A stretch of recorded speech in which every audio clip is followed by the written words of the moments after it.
Growing up, I always knew my family was complicated, not in the screaming matches and thrown dishes way. No, my family's dysfunction was far more insidious, laced with polite smiles, veiled insults, and betrayals wrapped in the language of tradition. At the center of it all was my Uncle Dennis, the youngest of my father's two brothers, and the man who spent his entire life believing he deserved more than everyone else. Our family had always revolved around my grandfather. A stern but fair man, he built his fortune from nothing, turning a tiny piece of land into a successful business. He wasn't the type to play favorites. In his eyes, hard work determined a person's worth, not birth order or entitlement. When he passed away, he left behind not just his legacy, but a sizable inheritance, including the ancestral home, a beautiful property that had been in our family for generations. And that's where the trouble began. Dennis had always been different from my father and my older uncle, Richard. My father, the eldest, was responsible but too passive for his own good, always trying to keep the peace. Richard was indifferent, more interested in his own business ventures than family drama. But Dennis? He was the type who could smile in your face while stealing the shirt off your back. The golden child in my grandmother's eyes, he was never told no growing up. When he realized our grandfather's inheritance wasn't going to be handed to him on a silver platter, he decided to take matters into his own hands. It started subtly. After the funeral, he took on the role of the family leader, offering to handle all the paperwork and legal affairs. My father, ever the trusting one, let him. It wasn't until months later that Dennis started making comments that set off alarms in my head. "You know, Rachel," he said one evening as we sat around my father's kitchen table, "it only makes sense that the house goes to someone who can actually maintain it." I frowned. Grandpa made it clear everything would be split fairly. Dennis chuckled, leaning back in his chair with that self-satisfied smirk he always wore when he thought he was the smartest man in the room. "Oh, come on. Do you really think that's practical? You have your job, your life. You wouldn't even know what to do with it. I, on the other hand, could put it to good use." There was something in his tone, something smug, almost victorious, that made my stomach twist. I didn't push further that night, but I started watching him more closely. And the more I paid attention, the more I noticed the way he carefully manipulated conversations, the way he brushed off any discussion about dividing assets, the way he subtly hinted that the house was as good as his. I wasn't the only one who noticed. My cousin, Richard's son, pulled me aside at a family dinner a few weeks later. "You might want to check the paperwork," he murmured. "I overheard my dad and Dennis talking. He's planning something." That was all I needed to hear. I went home that night and dug through my grandfather's old documents. Grandpa had been meticulous about record keeping, and I remembered he kept copies of everything. I found the will, the real one, stating in clear, unmistakable terms that the property was meant to be shared equally among his children. And yet, something told me that wasn't what Dennis had been telling people. A few days later, I overheard Dennis talking to one of our relatives, his voice dripping with arrogance. "I've got it all figured out," he boasted. "By the time anyone realizes what happened, it'll be too late to stop me." I didn't know exactly what he had done yet, but I knew one thing for certain: he had underestimated me. A week after overhearing Dennis's smug declaration, I found myself sitting across from him at yet another family gathering. The dining room of my father's house was filled with the usual chatter relatives, swapping stories, laughter bubbling over plates of food. But my attention was locked onto my uncle. He was in his element, lounging at the head of the table as if he already owned the house, swirling a glass of wine in one hand while regaling everyone with one of his many exaggerated stories. "And of course, handling property paperwork is no small task," Dennis was saying, his voice carrying over the table as he made a grand show of rubbing his temples like some overworked executive. "I've had to go back and forth with the legal offices, making sure everything is in order. A real headache, I tell you." I tightened my grip on my fork. My father, ever oblivious, nodded along. "It's good to have someone taking care of things," he said. Dennis smirked. Exactly. And, well, at least this way, there's no confusion, no unnecessary disputes. His gaze flickered toward me for the briefest second, like he was daring me to say something. I took the bait. What do you mean, no confusion? I asked, keeping my tone light despite the tension creeping up my spine. Dennis let out a chuckle, shaking his head like I was some naive child. Oh, Rachel, you wouldn't understand. These legal things can get complicated, and, well, let's just say I've made sure everything is nice and secure. There it was. He was baiting me now, certain that I wouldn't question him in front of everyone. I set my fork down. So you're saying you've already handled the property transfer without consulting the rest of us? The room grew a few degrees quieter. Conversations faltered as heads turned toward us. My father cleared his throat, looking suddenly uncomfortable. I'm sure Dennis is just making sure everything is in order. Dennis grinned, his confidence unshaken. That's exactly right, brother. Someone has to take responsibility after all. Then, leaning forward with a smirk only I could see, he added in a whisper, You were never going to fight me on this anyway, Rachel. You're too inexperienced in these matters. A slow burn of anger curled in my chest, but I forced myself to smile. That's funny, I mused, loud enough for everyone to hear, because I remember Grandpa's will stating that the house belongs to all of you, equally. A few relatives murmured in agreement. Dennis's smirk twitched, but he recovered quickly. Wills can be restructured, he said smoothly. With the right adjustments, it's all legal, of course. I knew then, without a doubt, that he had forged something. My heart pounded, but I forced myself to remain calm. I wasn't ready to make my move yet, not without proof. So instead, I feigned a look of mild disinterest and shrugged. If you say so, I said, pushing my chair back and standing. Dennis's smirk widened. He thought he'd won, but he had no idea what was coming. That night, after I left the gathering early, I drove straight to my grandfather's lawyer's office first thing the next morning. If Dennis had tampered with anything, I was going to find out. I barely slept that night. My mind replayed Dennis's smug expression over and over, his arrogance like a taunt daring me to stop him. I wasn't about to let him win. The next morning, I arrived at my grandfather's lawyer's office just as the doors opened. Mr. Holloway, a man in his 60s with sharp eyes and an even sharper mind, greeted me with polite curiosity. Rachel, what a surprise, he said, gesturing for me to sit. I assume this visit has something to do with your grandfather's estate? I nodded, leaning forward.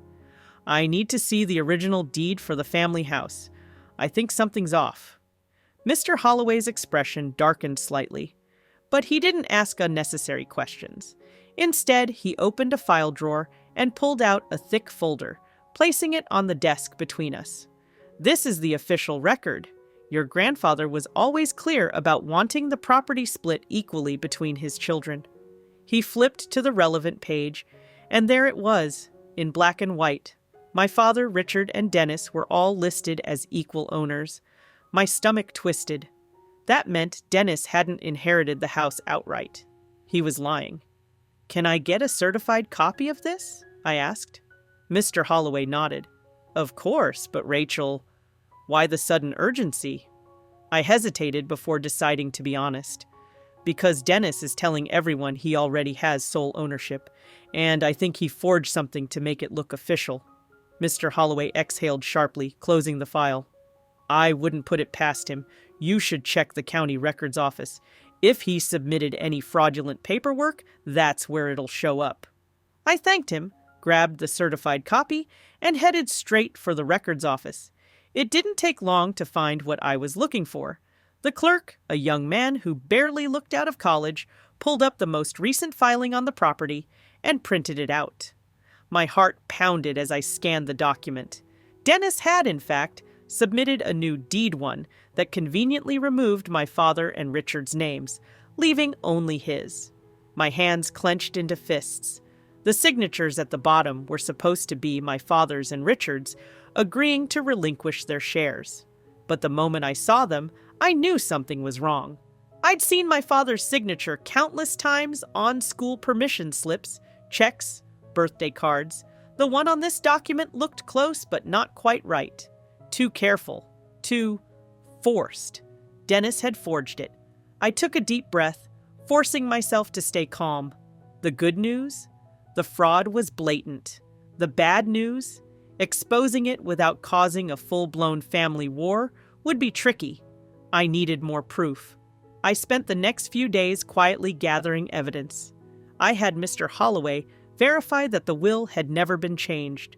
I found old business contracts with my father's real signature and made copies for comparison.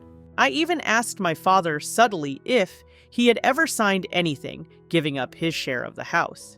He looked at me like I was crazy. Why would I do that? Your grandfather wanted us to keep it in the family. That was all I needed to hear. With everything in place, I decided to wait for the perfect moment to confront Dennis. And as fate would have it, I didn't have to wait long. The next weekend, my father hosted another family dinner. This time, Dennis arrived in rare form, exuding confidence as he made his rounds through the house. His voice carried over the conversations, louder than necessary, ensuring everyone could hear. "Well," he said, slapping my father on the back, "it's about time we finalize everything with the house. No point in dragging it out, right?" My father frowned. "What do you mean, finalize?" Dennis gave an exaggerated sigh. "I mean, let's be honest. You and Richard don't really need the house. I've already taken care of the paperwork, made sure it's in the right hands. No need to complicate things." I watched as my father's confusion deepened. My older uncle, Richard, who usually stayed out of family drama, suddenly looked interested. "What paperwork?" Richard asked, his tone sharp. Dennis hesitated for half a second before flashing his signature smug grin. "The deed transfer. You both signed off on it, remember?"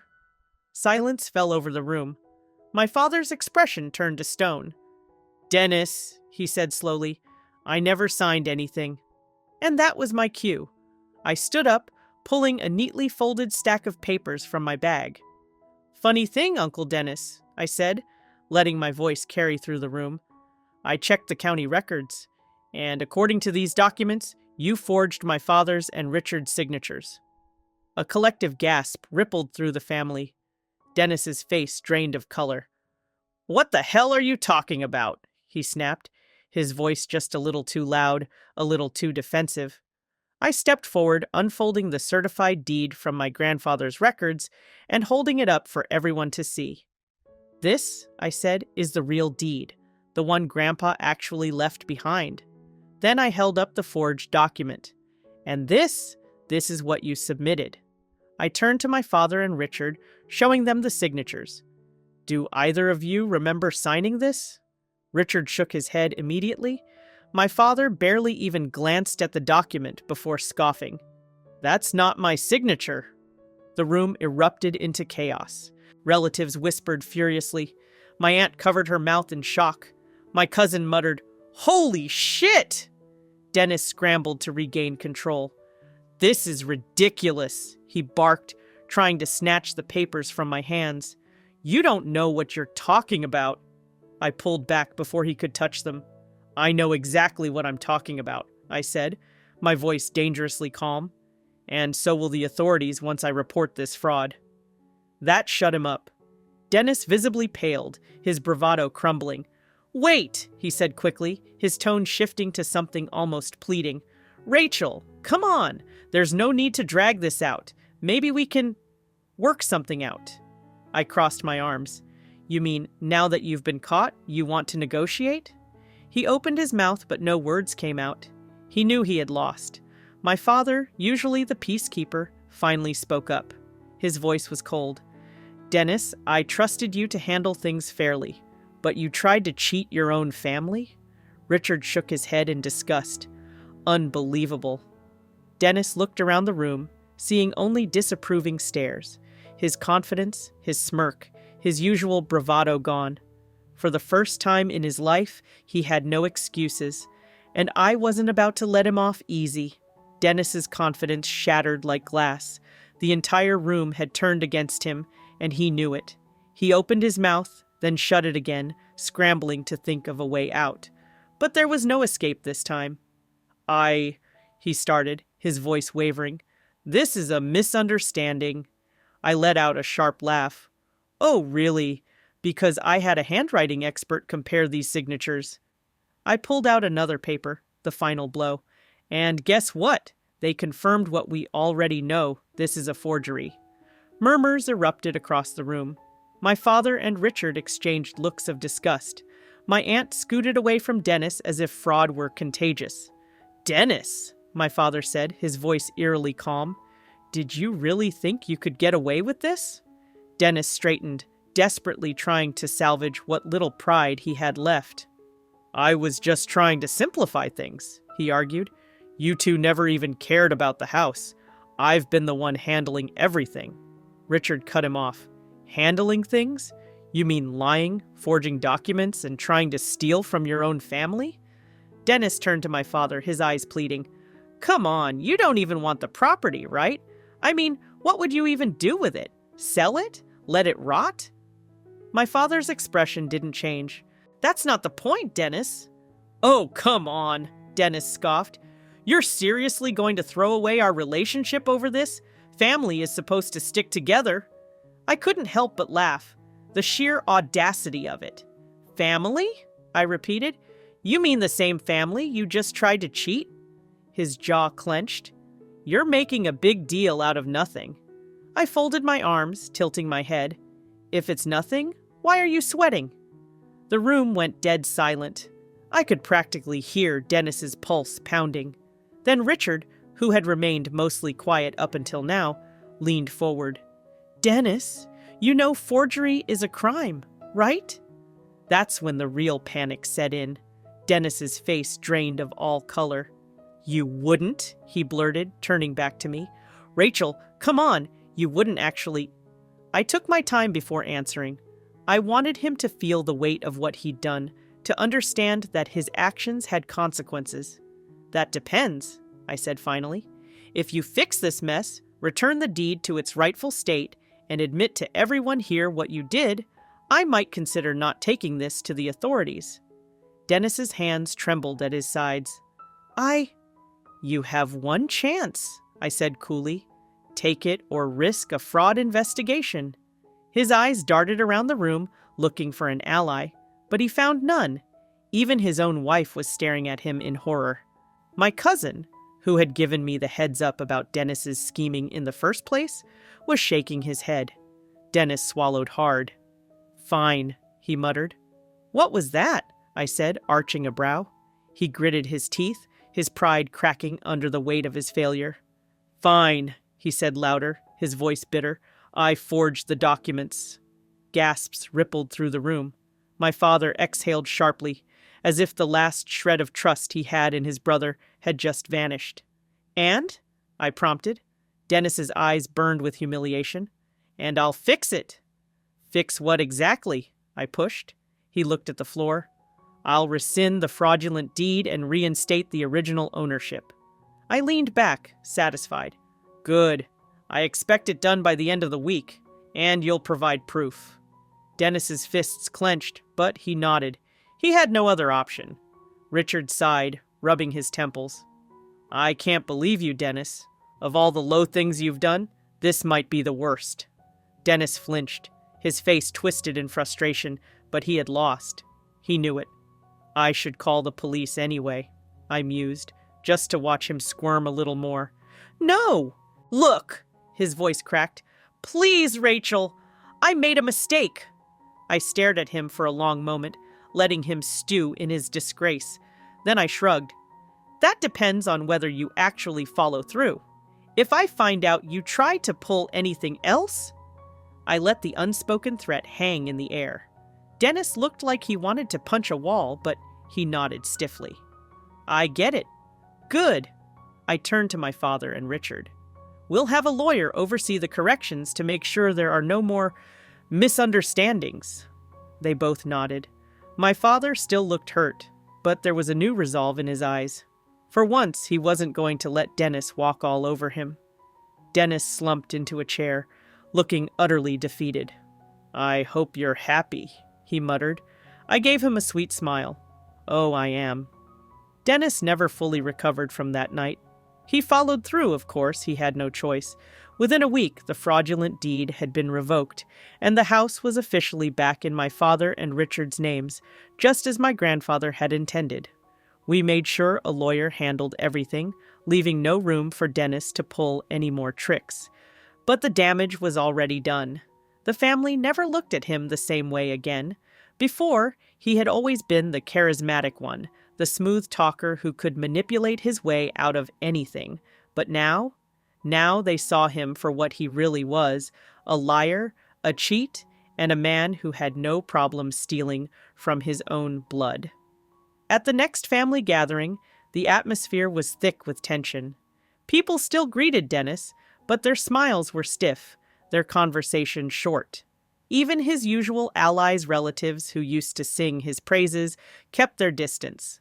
The shame of being exposed in front of everyone had tainted him in a way he couldn't undo. I caught him watching me a few times, his jaw tight with barely concealed resentment. But he never said a word. He wouldn't dare. Instead, it was his wife who pulled me aside in the kitchen. "Rachel," she sighed, rubbing her temples. "Do you really have to keep rubbing it in?" I raised an eyebrow. "Rubbing what in?" She huffed. "You know what I mean. The way you act like you won. The way everyone is treating him now." I stared at her, incredulous. "I act like I won?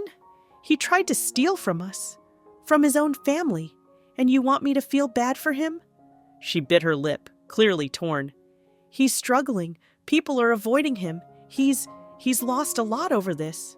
"Good," I said bluntly. Her eyes widened. "Rachel?" "No," I cut in, my voice steady. "He did this to himself. You want me to feel sorry for him because people finally see him for what he is? Because he got caught? Sorry, but I don't have that kind of sympathy." She opened her mouth, then closed it, sighing again. I hope we can move past this." I tilted my head. "That depends on Dennis. If he wants to move on, he needs to accept that actions have consequences." She had no response to that. She just walked away, shoulders slumped. I didn't care. Dennis had spent his whole life thinking he could manipulate people into giving him what he wanted, that he could twist the truth, lie, cheat, and still walk away unscathed. But for once, he had faced real consequences, and I had made sure of it. A few weeks later, I got a call from my father. "Rachel," he said, a note of something unfamiliar in his voice, something like pride. "I just wanted to say thank you." "For what?" "For standing up to Dennis, for proving what he did. I should have been the one to fight him, but..." He exhaled. "I guess I've always let him push me around." I softened. "Dad, you're not the only one. He's been doing this to everyone for years. It was about time someone stopped him." There was a pause. Then he chuckled, low and genuine. "Yeah, it was." Dennis never tried anything like this again. He kept his head down, avoided confrontation, and stuck to the background. The man who once thrived on attention and admiration had been reduced to an afterthought, and I had never felt more powerful in my life.